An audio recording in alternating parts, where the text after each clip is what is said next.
ଏଇଟା ମୁଁ ଯେବେଠୁ ମୁଁ ତ ଛାତ୍ର ଜୀବନରୁ ଖବରକାଗଜ ପଢ଼େ, ଟିଭି ଦେଖେ, ଏଭଳି ଗୋଟେ ଅଭାବନୀୟ କଥା ମୁଁ କେବେ ଦେଖିନଥିଲି। ଡିଜି ବା ଡାଇରେକ୍ଟର ଜେନେରାଲ ଅଫ୍ ପୋଲିସ ଯେ ସର୍ବୋଚ୍ଚ ପଦବୀରେ ରହିବେ ପୋଲିସ ଡିପାର୍ଟମେଣ୍ଟର, ସେ କଥା ମାନ୍ୟବର ସୁପ୍ରିମକୋର୍ଟଙ୍କ ପାଖରେ ଯାଇକି ପହଞ୍ଚିଲାଣି।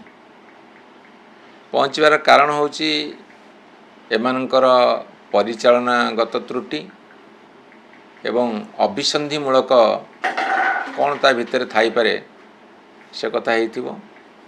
ମାନ୍ୟବର ସୁପ୍ରିମକୋର୍ଟ ରାୟ ପ୍ରକାଶ ପାଇଲା ପରେ ଆମେ ତାପରେ ଦୃଢ଼ ମତାମତ ରଖିବୁ। ଯେଉଁ ବିରୋଧୀ ଦଳ ଓଡ଼ିଶାର ଜଣେ ଓଡ଼ିଆ ଭାଇ କେନ୍ଦ୍ରରେ ସିବିଆଇ ଡାଇରେକ୍ଟର ହେବାର ଥିଲା, ତାହେଲେ ସେ ସିବିଆଇ ଡାଇରେକ୍ଟର ହେଇଗଲେ ଓଡ଼ିଶାରେ ବିଜୁ ଜନତା ଦଳର କିଛି ଲୋକ ବିପଦରେ ପଡ଼ିଯିବେ, ସେଥିପାଇଁ ଶେଷ ମୁହୂର୍ତ୍ତରେ ତାର ନାଁରେ କେସ୍ କରିଦେଲେ।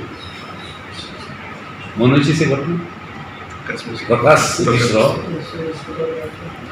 ଗୋଟିଏ ସମୟରେ ଏଠି ଡାଇରେକ୍ଟର ଜେନେରାଲ ଅଫ୍ ପୋଲିସ ଥିଲେ ଏବଂ ତାଙ୍କର ପଦୋନ୍ନତି ହେଇକରି ଦେଶର ସର୍ବୋଚ୍ଚ ତଦନ୍ତକାରୀ ସଂସ୍ଥା ସିବିଆଇର ସେ ଡାଇରେକ୍ଟର ହେଇଥାନ୍ତା। ଓଡ଼ିଆମାନଙ୍କର ମୁଣ୍ଡ ଆହୁରି ଉପରକୁ ହେଇଥାନ୍ତା ଯେ ଆମର ଗୋଟେ ଓଡ଼ିଆ ଭାଇ ସିବିଆଇର ଡାଇରେକ୍ଟର ହେଲେ। କରିଦେଲ ନାହିଁ ନା, ଯେଉଁମାନେ କରିଦେଲ ନାହିଁ ସେମାନେ ଆଜି ଡିଜି ନିଯୁକ୍ତି ନେଇକି ପ୍ରଶ୍ନ ଉଠାଉଛନ୍ତି।